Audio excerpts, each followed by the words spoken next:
Like notes through the hourglass, these are the songs of our lives! Ho ho ho ho ho ho ho ho!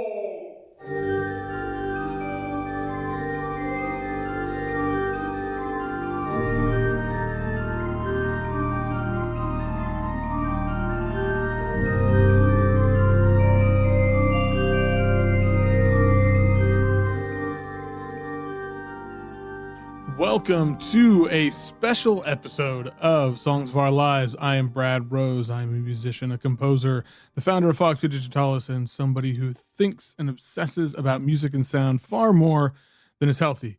Each week I invite on a guest, or in this case, guests, to, well, generally we talk about the songs that have made an impression, left a mark, helped them along their journey in life.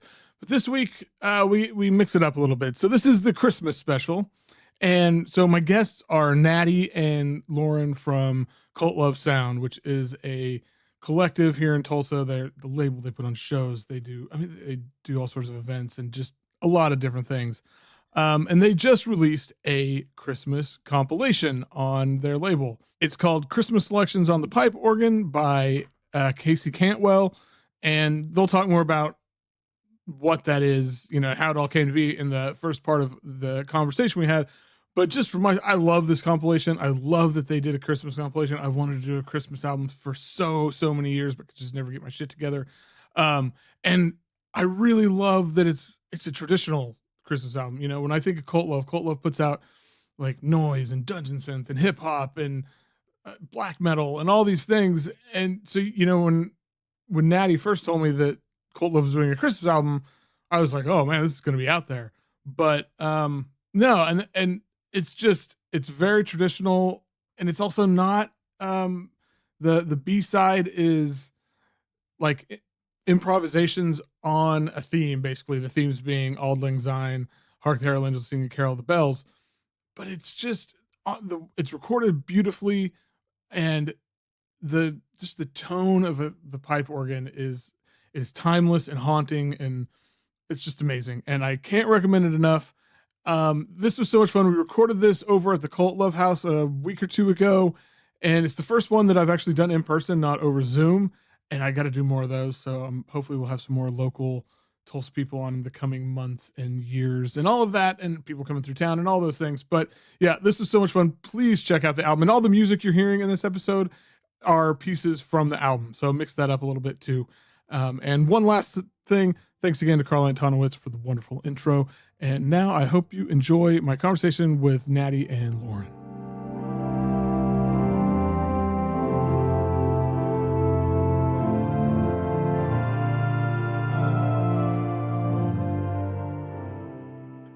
All right, my guests today are, God, I don't even know how to describe you guys. They run a label. It's way more than a label.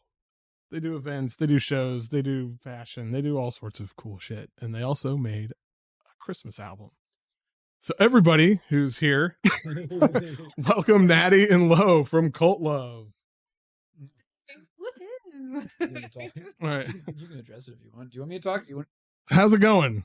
Very well. Lauren just passed me the mic, so I guess I'm starting first. Thanks for having us, Brad. It's good to be here. Lauren, do everything you'd like to say. No, All right. We're excited. Happy Monday. Yeah. Yeah, happy Monday. All right. I guess so. The first thing, tell me about the Christmas album. What's the name of the Christmas album? First of all, because I can't remember. It's really long. It's Christmas Selections on the Pipe Organ, performed by Casey Cantwell.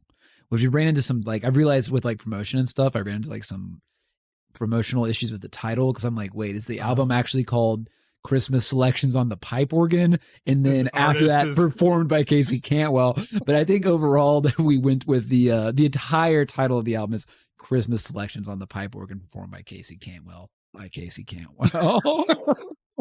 is why I can't remember it, because it's a paragraph. It is. It's very long. So why a Christmas album? Well, this is something that we've actually been wanting to work on for quite some time. It was last year that we decided we wanted to collaborate with Casey. And it just didn't pan out last year based on, timing and that Sure. kind of thing. Christmas album, Yeah. got to release it the right time of year. We Right. can't be doing this in April. But yeah, we decided to do a holiday collab with him. He is the organist at Trinity Episcopal Church. So holiday, churchy, There you go. organy. It was it was like we weren't able to pull it off last year, and then this year around like August, I can't remember, it just randomly sprung back into my brain, and I was like, I'll be damned if we're not gonna like strong arm this through this year and make it happen, because it's like it's kind of been a bucket list project for me for a while, for at least, because I'm really into Christmas music and I'm a really nostalgic individual, and I really like, especially like I'm more like traditional Christmas music and less like, Frank Sinatra does the holidays type of thing. Right. So I wanted I think personally, I wanted like an album that was like richly traditional, but also had maybe a little bit more appeal to like, it's a pipe organ. So it's like, it can appeal to like people that like drone, like Kylie Malone fans, or like experimental fans, or people that just like appreciate, I guess, like less common music despite its traditionalism. But it was basically, Casey was really excited to work on it with us. That's cool. And we had a favor. I called in with Scott Bell, bless his heart, who helped us produce the album and record and mix it, and he did a fabulous job. Yeah, no, it sounds sick. How did you go through like the selection process, like figuring out what songs? That was all Casey's doing. Oh, nice. Yeah, but like, thank God, because frankly, like there was so much going on around then too. Like it's just been really, really busy, pretty much up until like this week, I think, basically. So it's like Casey took responsibility for all that, and we were basically like, we'll help you produce, record, right? Yeah, we'll get the art done. George Christ did the art, and so we were basically like, we'll make this happen. We just need you to pick what you want to play and perform it. And they've got like a really nice, I think 1964 Mahler pipe organ or something. It's got an interesting name. I can't remember exactly, but they have like a really, really state of the art pipe organ in that church. Like it's not just something you find at any church. It's like an incredible pipe organ, and it's got like a really interesting history there too. That's cool. Yeah, no, it sounds really good. I'm a sucker. Like it's like all so in my wheelhouse, like traditional Christmas music on a pipe organ and like made in town. Highly mutual. We kind of had Casey like that, it's like, I don't even know what do you call it, obscure Christmas carol, but we were kind of like, let's do stuff that's like a little like not super like common. And probably Lauren and I's favorite parts of the album, certainly my own, is the improvisations on side B, which are all like, I guess like a lot of the songs, like weirdly enough, Carol of the Bells was never arranged for the organ, I guess. It's like a piece of organ music. If I'm remembering what Casey told me correctly. So Casey's just such a talented musician, and also the music director at Trinity Episcopal Church, that they just improvised that off the dome. And then they did that and Auld Lang Syne, I believe, which frankly I'm not as familiar with. And of course, I think it was Hark the Herald Angel was the other one. But that Carol of the Bells one slaps. Oh man, that's stupid. that's probably my favorite one on the tape. It's so good. And mine too.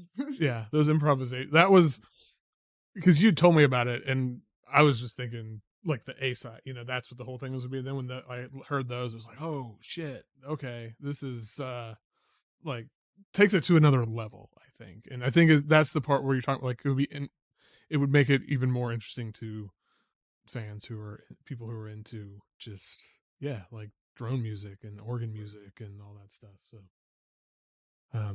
well, cool. And the art is sick too. So George isn't here, but props to him on the art, because it's really it totally captures, like it makes it feel like something you could find like in a thrift store. There was some tape from like the 70s or something, and that rules too. So okay, well, so everybody listening, we're doing this different this time. Normally I have a list of questions that I ask every week on this show. We're not asking any of those because they have nothing to do with Christmas music. And I mean, they're all song questions. So basically what we're going to do is we each picked a sort of traditional and a non-traditional song. And so, and and it's a hell of a selection. And so we're gonna start with, and not just because it was playing when I walked in. Okay, Lauren. Oh God. What's your non-traditional pick? The non-traditional pick that I selected was Snoop Dogg's Doggyland Milk and Cookies. And it is honestly, it's a masterpiece. So how do you know about Doggyland? I've never heard of Doggyland, and my kid's 10, so she's like too old for it. But yeah, it's a pretty young one. I have a couple friends with new ones, new kids, and I don't have kids or anything like that. But you're around them, and they're listening to this music, and I'm like, I understand why my parents would take my CD player away from me and be like, "Shut up," be like, "This is enough." But I kind of like it. I kind of like pissing my friends off by playing their kids' music. Like, no, play Doggyland again. Let's do it. Yeah, Karis, let's listen to Doggyland again.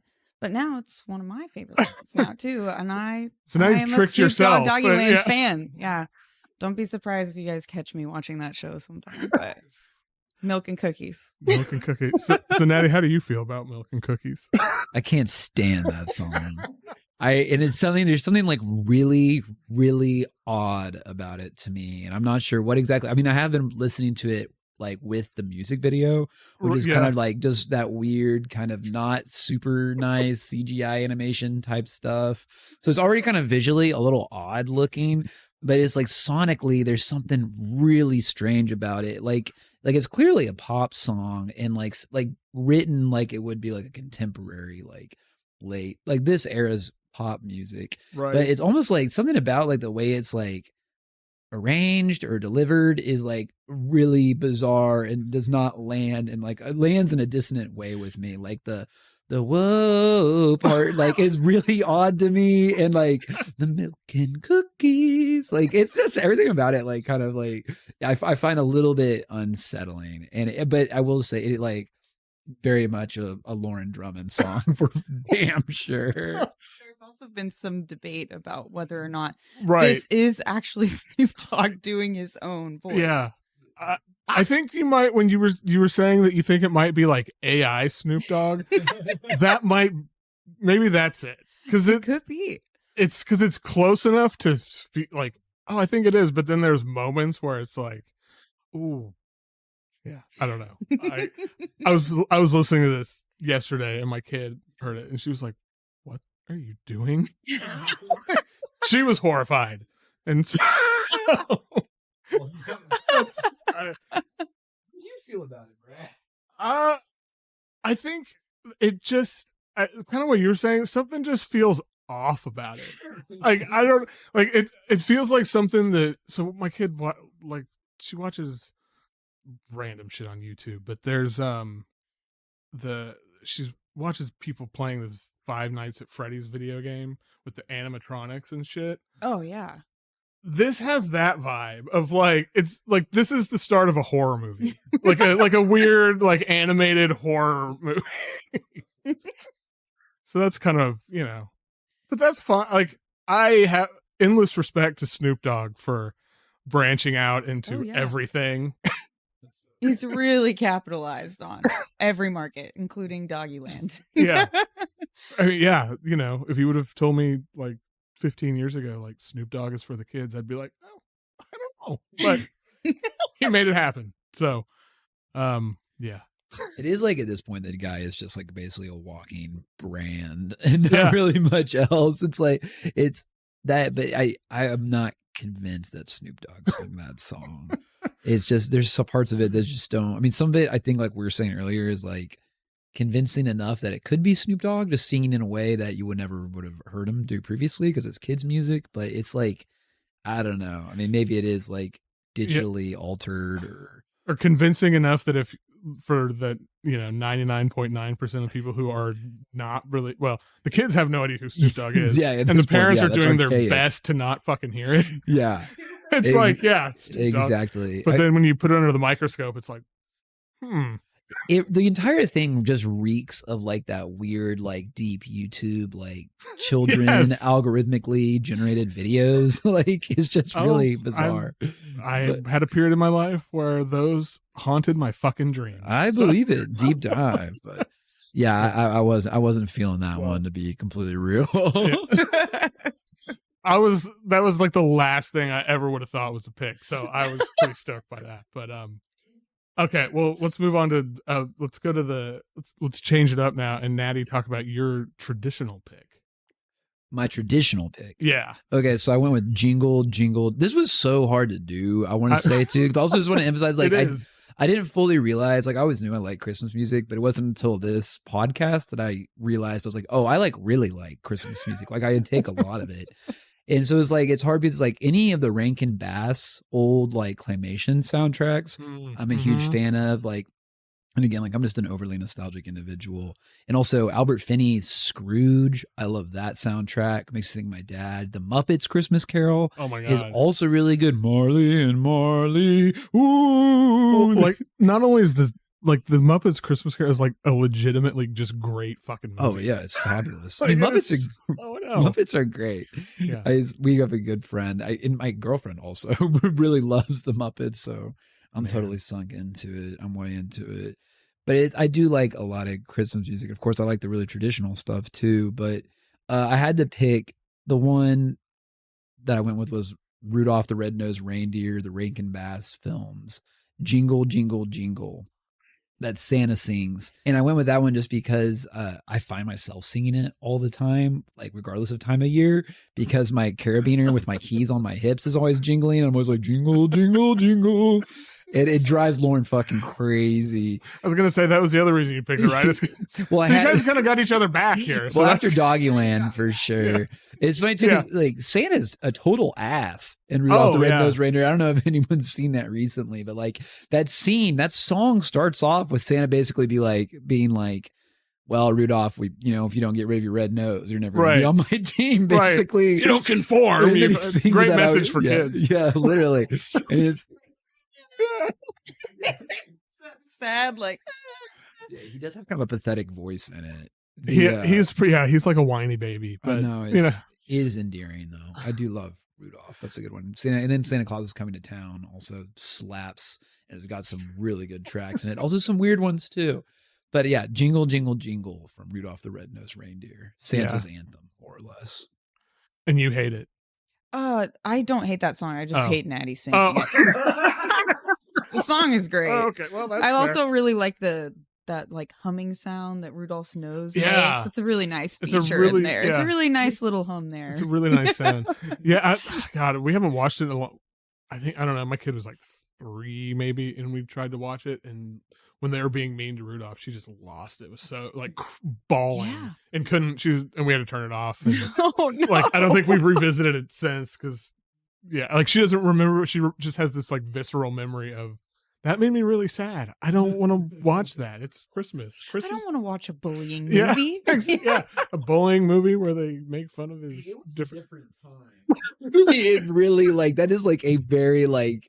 There is some serious bullying that goes on because they do it to that one elf too. Wants to be a dentist. That's true. And they just punk those guys and basically, throw them into exile more or less.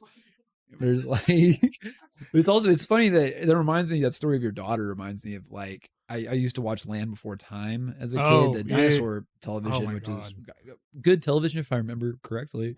But I remember I had a realization like one morning before school, and my mom was getting me dressed in like kindergarten or something, or help me tie my shoes. And I was like, oh, wait, all the dinosaurs are extinct. And I was like, that means everyone in Land Before Time is dead. And then I remember sobbing my eyes out. Oh my God. But I love those Rankin Bass films. My dad is way into Christmas, and his family's way into Christmas. So like every year there's like, a whole fleet of Christmas films I have to intake. And my favorite though is A Wish for Wings That Work, which I don't know if any of y'all like Berkeley Breath or Bloom County, the old comic strip. Oh yeah. But it's got Opus and oh my God, what's the cat's name? That's gonna drive me crazy. It's got Opus the penguin in it though. Bill the cat. Bill the cat's a great character. What's it called again? A Wish for Wings That Work. And it's a real short one. It's only 20 minutes. Oh, nice. It's got some like I wouldn't call it well. There's a little bit of adult humor in it, but it's definitely like you could show it to a kid. And Okay, without any problems if you need something to do. Yeah. Okay. Man. Yeah. Well, I hadn't. Like I said, since we haven't watched it in 7 or 8 years, I totally forgot about this song, and it's a fucking banger. Absolutely a banger. That's why I feel like all the comments on the YouTube video of it are like, "This is maybe the best Christmas song." It's up. Yeah, no, it's up there. I'm gonna have to see if I can get her to watch it this year, just because now I want to. I don't know, traumatize her. I don't know. She's like too cool for everything now. So, which I thought I had a few more years before that happened, but apparently not. Okay, before we get into my pick, let's talk about favorite Christmas traditions. Do you have any, like, what do you do on Christmas Eve or Christmas Day? Okay, well, Lauren keeps letting me talk, which is a bad move because I can just go and go and go and go. Start because you're more of the Christmas traditional person. Which is more comedy.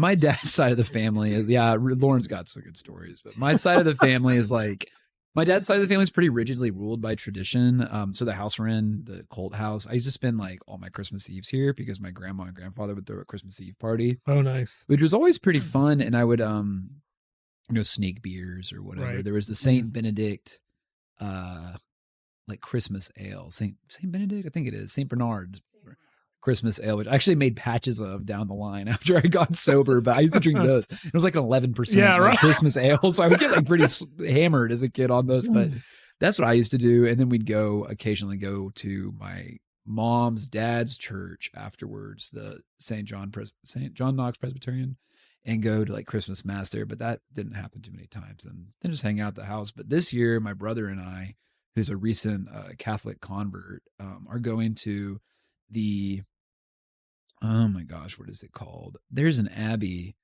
out in the sticks of Oklahoma that's like, it's called I can't think of the name of it. Oh my god, that's gonna drive me crazy. But there's an abbey anyways, and it's occupied by monks, like honest to God monks. Like it's very, very, very old school Catholic stuff going on there. And it's actually like, I could get into a whole thing about it, but apparently it's like a particularly unique abbey because of some subsect of Catholicism that they subscribe to, I guess. But we're going to midnight mass there with my brother and just hang out at that this year. So those are my only plans. Yeah. I like spending Christmas with Natty's family because it's less comical than mine, but that works. The Christmas Eve parties were great, but no, my family's a little less tight knit than his. We're kind of spread out. I've learned over the years that you can indeed pick your family. Yes, absolutely. You can pick it. You can pick your family. But older family traditions, we normally go down to, I've got some family down in southern Oklahoma that are very southern Oklahoma. Yeah. We won't be going this year because a lot of them just were cited and arrested for cockfighting. So, wow. Hey, maybe they can get the governor to pardon them because the governor's very pro cockfighting. So exactly. So you're just like, shit. Well, we thought things were going good, and that's never like the mind. most Oklahoma thing ever. Our Christmas plans got ruined because my cousins got arrested for cockfighting. And you're like, is that what they were doing down there? Okay. Well, I guess we won't go down with it. No, but I'll swing by and see Papa, sometime. Yeah, right. He's doing all right. But we normally just do kind of casual lunches and Christmas morning PJs. We do the Christmas morning PJs at my mom and dad's house. My sister and I like to do that. Nice. That's fun.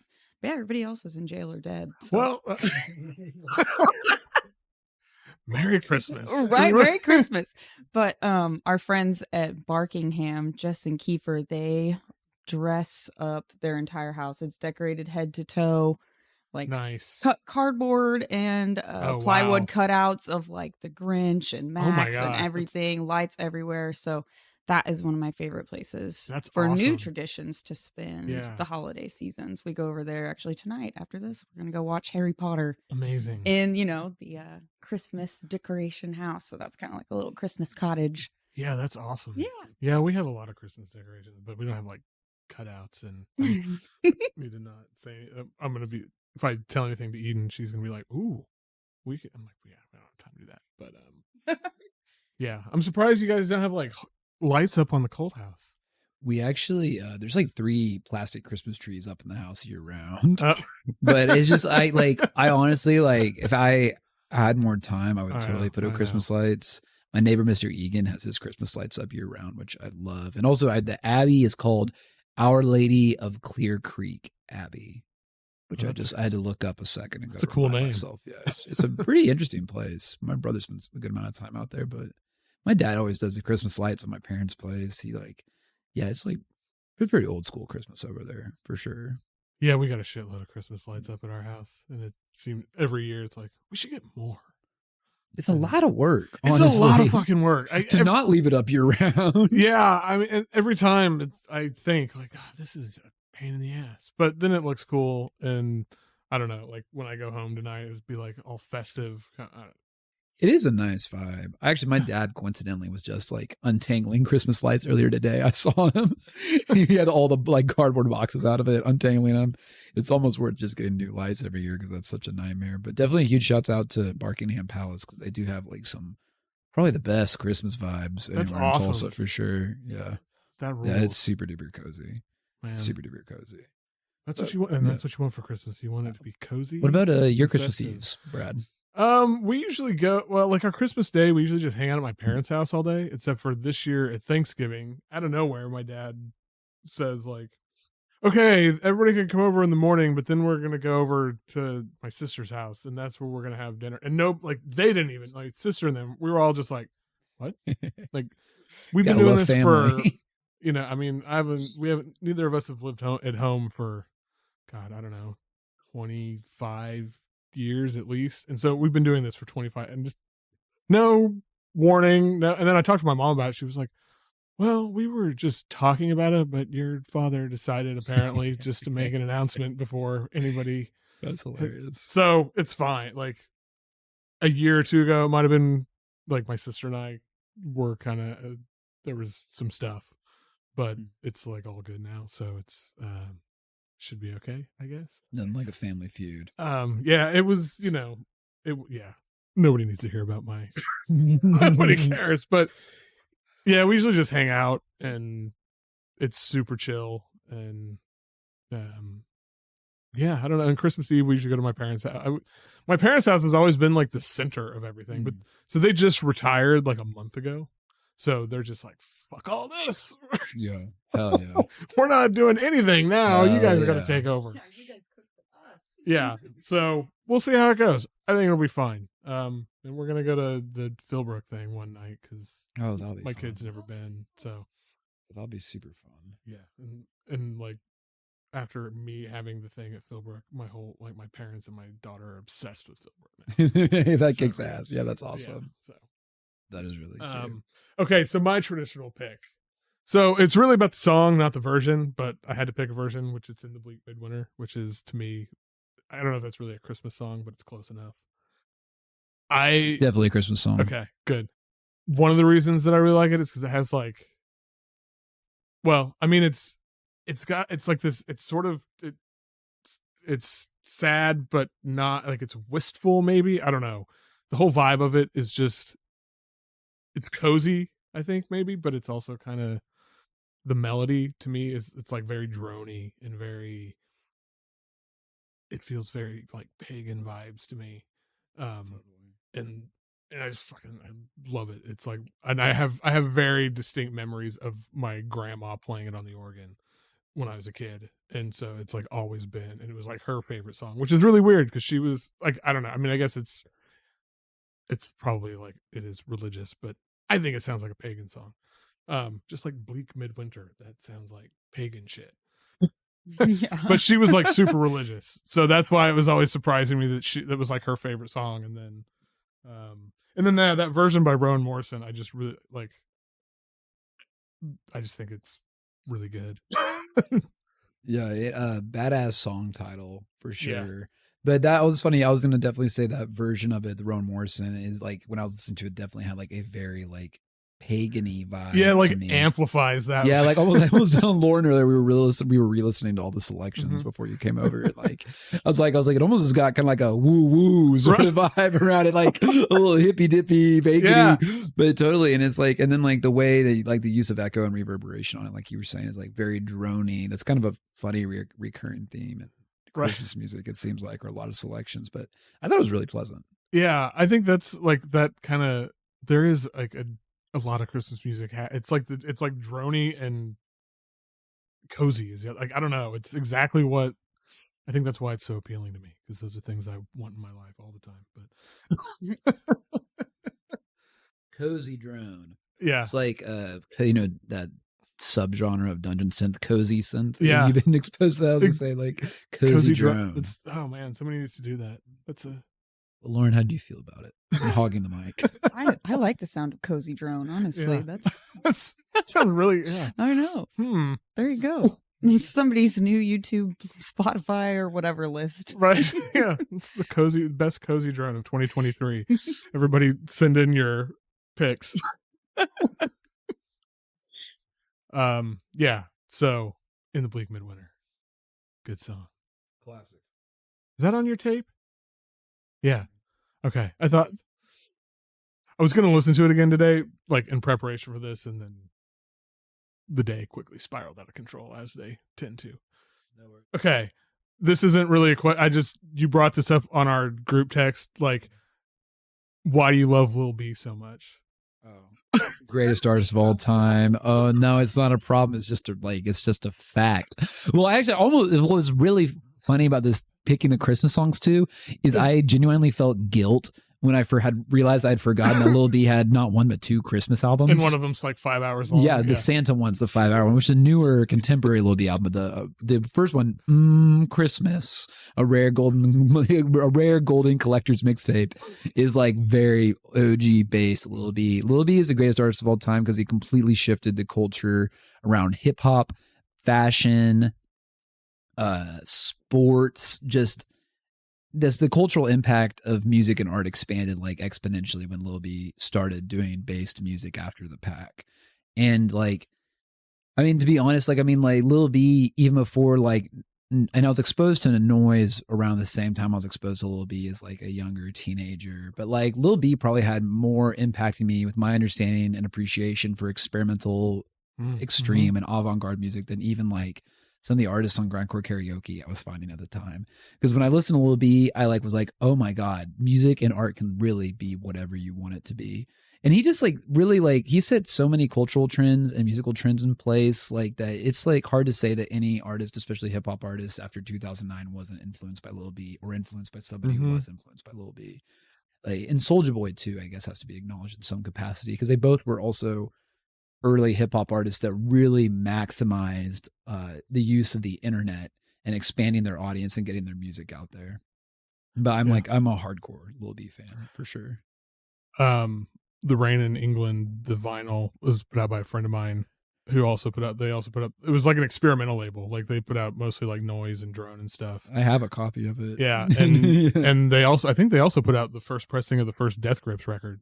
Oh, ex-military? Mm-hmm. I was going to say, it was funny. I was talking to someone the other day about, I found Death Grips as a teenager through grindcore karaoke because ex-military was uploaded to that because Zach or whoever in Death Grips has got like kind of some noise scene credentials and history. That's how I first got into it because I knew Zach from like noise tapes and shit. It's so funny. It's the weirdest thing. Noise. I had to mention Lil B because a 5 hour Christmas and iconic. I mean, honestly, and me and Lauren were listening to some of the Christmas, a rare golden collector's mixtape, which I have to say the full title to every time earlier. And honestly, I was like, a lot of these slap. It's like Santa is Coming is good. Extremely catchy, extremely forward thinking. He was just doing crazy stuff, man. I mean, like, I know, especially when you think about like the time, like 2009, like nobody had thought about doing that. I mean, I feel like the trend, like people are still just catching up to the stuff and he set it into place. I mean, before like Young Thug wore a dress on the album cover of Jeffrey, like Lil B was wearing his grandma's clothes eons before that. It's like all this like a lot of mumble rap and like weirder hip hop that was like a little more just like off the dome stream of conscious. Lil B started all of that, and like he's got so many sons and sons of sons running around at this point. Like, I mean, ESPN brought him on because he was like a cultural phenomenon because he was cursing NBA players for a while. Like, I mean, the dude's iconic. He did a lecture at NYU. I mean, undefeated, like undisputed, like in my opinion, greatest artist of all time for sure. Sweet. What do you think? Oh, I can't argue with that. I've heard many Lil B speeches over the years. Oh yeah. And everyone who's ridden in Natty's dad's van also has to love Lil B, or at least tolerate 5 hours of it on the way to Dallas or wherever they're going. Well, at this point, it's also like it's 2023. Like if you can't acknowledge that Lil B is like an incredible, iconic artist, you're living under a rock and you have like objectively incorrect opinions. There we go. Okay. Hard Bars by Natty Watson. All right. Well, with that, we're going to bring it down the home stretch here. All right, Lauren, what's your traditional pick? My traditional pick was the classic Grandma Got Ran Over by a Reindeer. And that is another one that really, just speaks to what's going through my head at all times. Everything is a loop. Everything's a loop in here. I get on little loops and it's just... Go ahead, Natty. I can tell you. I can tell you want to say something. I just had to interject too. I was like, also another song that just has huge Lauren vibes. Like, makes total sense that that's the one she picked. I kind of wish there was like a pipe organ version of that on the. Dude, yeah. For the second set of selections, we could request the B-sides. We could request Casey do that. Yeah, we got some outtake requests. I love Grandma Got Run Over by a Reindeer. It fucking rules. And it's, it's absurd. And we need more absurdity. We need more absurdity in our lives. And all the different versions of it. The one that I sent in the group text is like the classic original where grandma's like drunk leaving. And that's why she got ran over. But if you're just listening to it on like a Kids Bop album or something, it's just like, oh, grandma's silly. She got hit by a reindeer, but it's like she was wasted. Yeah, that's why she got hit. And wasted grandmas are a staple of a lot of Christmases. So it is. Have you heard speaking of wasted grandmas, have you heard the Johnny Cash Figgy Pudding song? No. So, you'd have to sing God. It's like We Wish You Merry Christmas. It's like Johnny Cash, June Carter, and then at the end, like they're just singing that on a loop, and I don't know who it is who's doing, but it's like supposed to be the grandma, and she's just like, "Where's the figgy pudding? Give me the figgy pudding!" And just like getting progressively more unhinged. It's amazing. I gotta listen to that. Yeah, I was like, I don't think I know what figgy pudding is. I don't know that I know what figgy pudding is either, but I like every time, and I forget that this exists, and then it'll be like we have it on like a playlist or something. It's like, oh shit, it's the fucking drunk grandma. I do like Grandma Got Ran Over by a Reindeer. That song definitely slaps. And I was like, I guess that's a traditional Christmas song. I guess. Yeah, I think it. Yeah, it's been around like, enough. Yeah. But it is funny because it's like, especially the music video for it's pretty good too. I mean, it is like grandma's wasted. Yeah. There's also this weird undertone to that one too, where like it seems like grandpa doesn't really mind that grandma got just completely smoked in a hit and run by Santa and reindeer. Yeah. But then I guess everybody is kind of nonchalant about it. Afterwards, it's like, well, yeah, sorry. Yeah, it's like I'm like, is it like an innuendo or something I'm missing here? Like I kind of don't get it, but it is like, yeah, no, that one slaps and definitely has huge Lodrum energy for sure. Awesome. All right, Natty, what's your non-traditional pick? I went with the Donal Hinely's Carol of the Bells, which of course is a very traditional Christmas song, but it's my favorite Christmas album. I think it's still my favorite Christmas album since like I was a kid, because it's all Christmas selections that were performed on the glass harmonica, which I feel like is a highly underappreciated instrument invented by Benjamin Franklin, no less. Weirdly enough, and I always loved how like eerie sounding it is when we talk about like a droney instrument, just like very haunting. And Lauren and I were talking about this earlier, but it used to be like it was outlawed in some places because people thought that it would like basically make you lose your mind playing and listening to the glass harmonica. Really? Yeah, there was like people believed that it caused the death of somebody in a performance. It was like a child died during a show, and then after that, Dang. like words kind of spread, and it became like evil sounds. Dang. Yeah. Something really weird about it Yeah. for sure. I mean, it's just like an enigmatic instrument and just strange. And then Lauren was like, "You're just an edgelord for picking this. You wanted to pick something with like a dangerous instrument." And I was like, "No." Became the evil one, and you were like, yeah. I mean, you are a little bit of an edgelord, just like a little bit.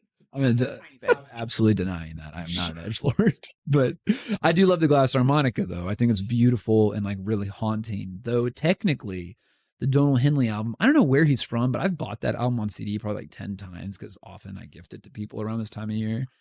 But it's not actually done on a formal glass harmonica because those are like exceptionally expensive instruments. Right. But you can imitate it, the sound of it, with quartz wine glasses and different sizes of quartz wine glasses. So you just wet your fingers and rub it around the rim and you can imitate that sound. But I think the guy, Donal Hinely, like that's kind of his shtick, is doing like the wine glass harmonica thing. Like this just happened to be a Christmas album that he did. So if it's done on wine glasses, is that to remove the evil component to it since it's not on an actual glass harmonica? Less evil for sure. For sure. My only complaint about that album is that there are points where there's just way too much acoustic guitar. Like it should just be the glass harmonica. Yeah. That particular track is just glass harmonica. Yeah. I listened to the whole thing, like the whole album after you sent this, and yeah, the acoustic guitar is kind of a bummer. They could lose that totally. Like vibe harsher for sure. Yeah. Definitely. I mean, that's kind of like, I mean, I don't know. My affinity for that sort of sound and music is probably also what drove like my interest in like the pipe organ. Pipe organ Christmas album. Because I don't feel like they're too far off, but glass harmonica is definitely a little wonkier of an instrument. Pipe organ definitely also has like a very like kind of haunted vibe to it. So yeah, totally. But I love that one. That's my favorite Christmas song of all time, and my favorite version of my favorite Christmas song. Oh, for sure. Thoughts? I really like listening to that one. That one's nice. And I'm glad that they did not add acoustic guitar to that one. And I'm also glad that we didn't add acoustic guitar to our Christmas selections because I feel like it would have not been received so well. I don't know that I would be as hyped on it. I'd be like, cool, guys. Pipe organ featuring Natty on the acoustic guitar. Oh my God. Oh man. Okay. So what was I guess I'm left. Yeah, so my non-traditional pick is Merry Christmas, Mr. Lawrence, by Ryuichi Sakamoto, which is, I don't know, this is sort of quintessentially a Christmas song to me. I mean, it is a Christmas song. I think that Sakamoto is one of the most important musical figures of the last 100 years. And especially when it comes to like electronic music and ambient music and all those things, that none of that exists without him. And that, like, now though, it's like harder to listen to now since he died. It's like like it's already just that melody is kind of heavy. Like it's very, it's perfect. But now I feel like it's got another, like just this, like even more gravity to it, knowing that he's not with us anymore. But this is, like whenever, so we're not allowed to listen to Christmas music in our house until after Thanksgiving. This is always it's like, okay, to kick off the Christmas season, it's like, this is the song for me, which is kind of weird because it's kind of a downer, but still it's like, it doesn't really feel like Christmas until I hear this. So I love that song. I thought that was so good. And it also like totally for me. First off, I was embarrassed. I had never actually listened to any Ryuichi Sakamoto until then. And I immediately got on SoulSeek and like took like all his albums off that. So I'm gonna be deep diving his discography. I loved that one though. It very much to me, like it definitely reminded like very like soundtracky. Like I couldn't help but reminded of like Legend of Zelda soundtracks. Yeah. Or like when Lauren and I years ago went and saw the Symphony of the Goddess in Oklahoma City. It kind of reminded me of that sonically a little bit, but it was incredible. I loved it. Yeah, I always feel like especially like the Breath of the Wild and like Tears of the Kingdom soundtracks are very Sakamoto like inspired, which is why they're so fucking good. Exactly. Yeah, they're amazing. That's what I'm playing right now. So I'm Yeah. going through that. I'm like, why does it sound like I'm playing my Switch right now? That's why. That's why. It's beautiful. I'm playing through A Link to the Past right now. I'm finishing it up, actually. Yeah. That's like a whole other Don't get me started. That's another podcast. Oh God. Yeah, we're still like neck deep in Tears of the Kingdom. So, I mean, I was playing with my daughter, and so it's like I couldn't quite play it the way I normally would because she's 10. So like we've already beat the game, but like now you're just gonna just wander around and like find all the shit and listen to the music and oh God, and yeah. But we're not gonna talk about that. We're not talking about Zelda. It's dangerous business because I can talk. Oh, yeah. I've thought about starting an entire Zelda podcast, but I don't need any more podcasts in my yet. So if you can't start listening to Christmas music until Thanksgiving, is there a hard stop date, or can you keep going as long as you want? Christmas Day is the last Christmas day. Day. Yeah, we don't last go past. Day? That's your range. Yeah, that's the range. So like we got a good solid month this year because it started on the 25th. Ends on the 25th. Okay. And usually by the time we get to, like, I love Christmas music, but by the time we get to the 25th, I'm fucking sick of it. Yeah. I'm just like, okay, I need to. And my wife, like, we have very different tastes in it too. Like, I listen, like, I like really traditional stuff, but I also like the John Fahey Christmas albums are some of my favorite Christmas albums. If you want to hear like acoustic guitar Christmas albums, just listen, that's all you need is John Fahey's like Christmas albums. But then, yeah, I don't know. She listens to a lot of, I don't know. There's just so much shit playing in my house on any given day when we're all at home. So, and now my daughter has her own playlist too of her Doggy Land. Yeah, probably gonna go. Yeah, well, and like I've said, she's totally obsessed with Taylor Swift right now, who has a Christmas song. So I've heard it 500 fucking times in the last week. I mean, it's totally, it's fine. I'd much rather her being to Taylor Swift than like she used to listen to some YouTuber had like a pop song and it was the worst fucking shit. And she would listen to it on repeat. And oh my God, it made me want to jump off the roof. Anyway, enough about my personal problems. What's before we get out of here, what's coming up for Cult Love? What's next for next year? Is there anything left this year? I think actually I was recently, the board of directors kind of forced me to like chill out in December. So everyone kind of voted to have like a more traditional holiday this year because I have a bad habit of just spinning plates too often. So I think we have some promotional stuff dropping for some upcoming releases in the new year this month. But I think as far as like official Cult Love projects, we're kind of capped off with this Christmas album for the year, I think. Yeah, we have a couple events that we'll be selling it at. We're going to go to the Trinity Episcopal Church holiday market this weekend to actually sling some cassettes there and listen to Casey perform live with his choir. So that'll be really fun. It's to the public, isn't it? Yeah, it totally is. Is it on Saturday? It's a Sunday morning, 8 to 8:30 to 12:30, I think. Yeah, Okay. in that range. But it's just during their normal like Sunday church service hours. Okay. Yeah. Cool.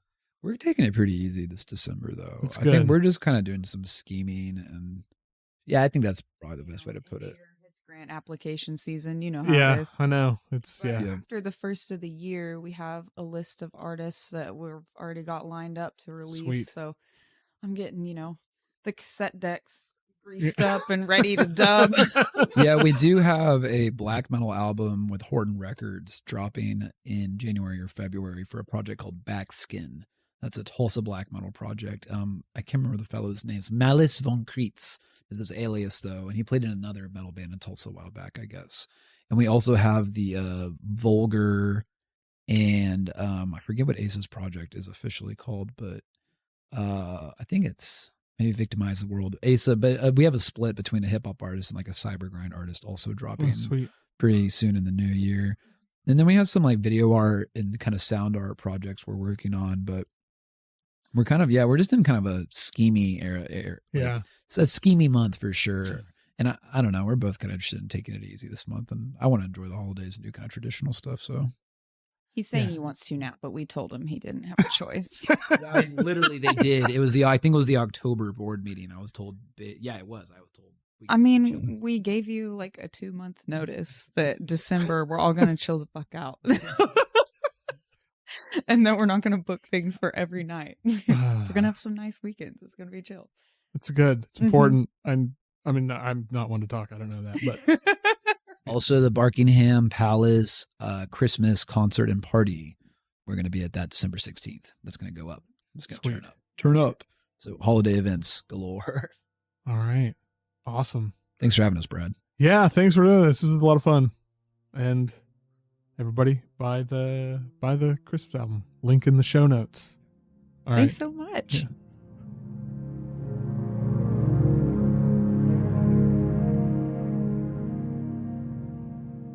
All right. Once again, thank you to Lauren and Natty from Cult Love Sound for being game for this episode, inviting me over, and just it was such a good time. We had so much fun. I think that comes through.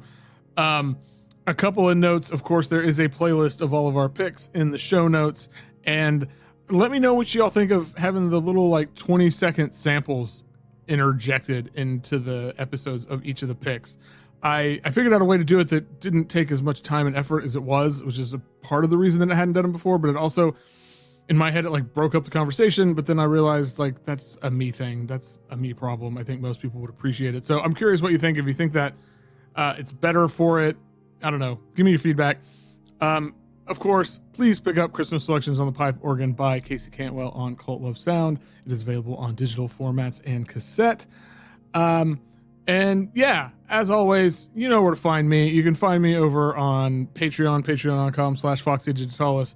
$5 a month. You get these episodes early. You get an extra section that's exclusive to Patreon for each episode. The one on this episode got a little bit bleak, a little bit dark, but it was kind of an important conversation. I don't know. I think it's a really good one. I think the Patreon sections are always so much fun. I don't know that I'd call this one fun, but it's yeah, I don't know. And that your monthly support is everything to keeping the site and all these things going. I appreciate everybody who's signed up so far. If you've been enjoying these, please consider it. Otherwise, holler at me on social media, send me an email. You know the drill. But until next time, hope you have a wonderful holiday if you celebrate, whatever you celebrate, or you get a day off, and that's a beautiful thing.